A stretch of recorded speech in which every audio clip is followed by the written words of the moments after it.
এই জঙ্গলে একটা দুষ্টু বাঘ থাকে। তুমি কখনো একা একা জঙ্গলে বের হবে না। বাঘ সবার উপর নজর রাখে।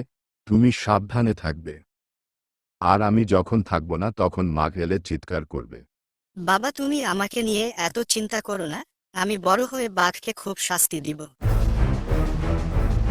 খুব বার বেড়েছে এই হরিণ ছানাটা, বলে কিনা আমাকে শাস্তি দেবে। আমিও দেখছি কে কাকে শাস্তি দেই। তোমার কচি মাংস খাওয়ার জন্য আমার যে আর তরস হয়েছে না।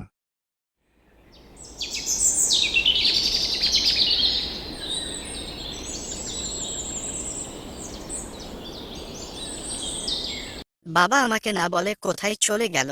আমার যে খুব চিন্তা হচ্ছে বাবার জন্য। তাহলে কি দুষ্ট বাঘ আমার বাবাকে খেয়ে নিল? না না, এসব কি বলছি। আমি জঙ্গলে গিয়ে দেখি বাবা কোথায় গিয়েছে। আমি যে আর বসে থাকতে পারছি না।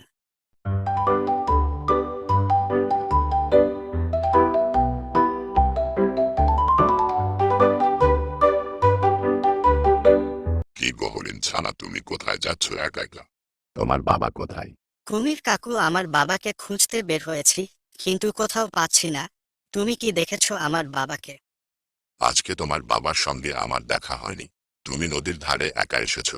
যদি বাঘ তোমাকে দেখতে পাই তাহলে কি করবে তুমি জানো? তুমি জঙ্গলের পূব দিকটায় গিয়ে দেখো, ওখানে থাকতে পারে। কিন্তু বেশি দূরে যেও না, কখন বাঘ চলে আসে বলা যায় না।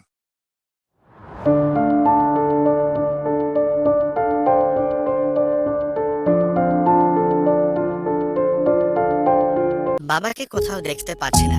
কোথায় খুঁজবো আর? বাবা তুমি কোথায়? তুমি কোথায় চলে গেলে বাবা? বাবা তুমি এখানে? আর আমি তোমাকে কোথায় না কোথায় খুঁজে বেরিয়েছি। তুমি আমাকে না বলে কোথায় চলে গিয়েছিলে? তুই এখানে কি করছিস খোকা? তোকে তো বলেছিলাম জঙ্গলে বের না হতে। তোর কিছু হয়ে গেলে আমি কি করতাম? তুমি আমাকে না বলে কোথায় চলে গিয়েছিলে বাবা?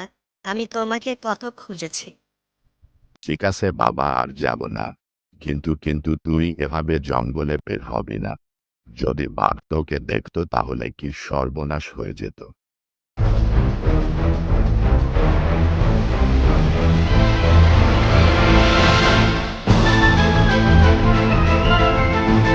কে তুমি?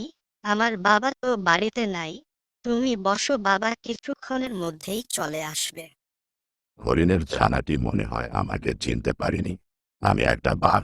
তাহলে তো ভালোই হলো, একেবারে জমিয়ে খাওয়া যাবে নিজের ডেরায় নিয়ে। ওকে যে করেই হোক ভুলিয়ে ভালিয়ে আমাকে নিতে হবে আমার সঙ্গে।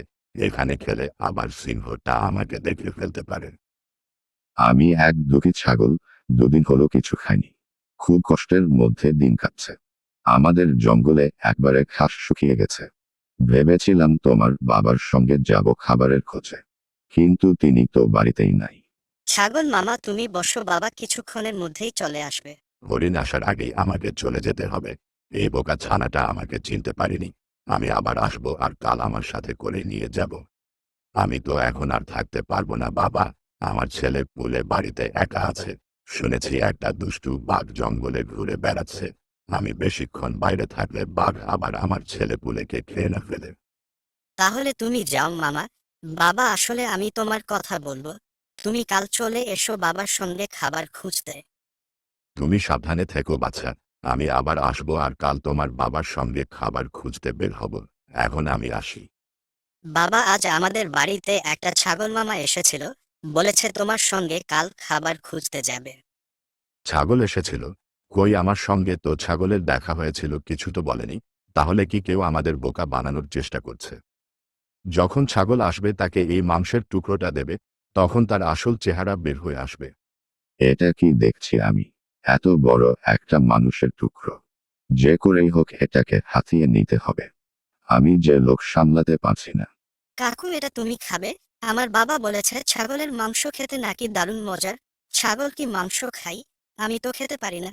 বাবা সিংহকে দিয়ে আসবে। কি করে খাবো বাবা? আমার তো ঘাসই জোটে না, আর মাংস কোথায় পাবো? তুমি যখন এত করে বলছো তখন খাচ্ছি।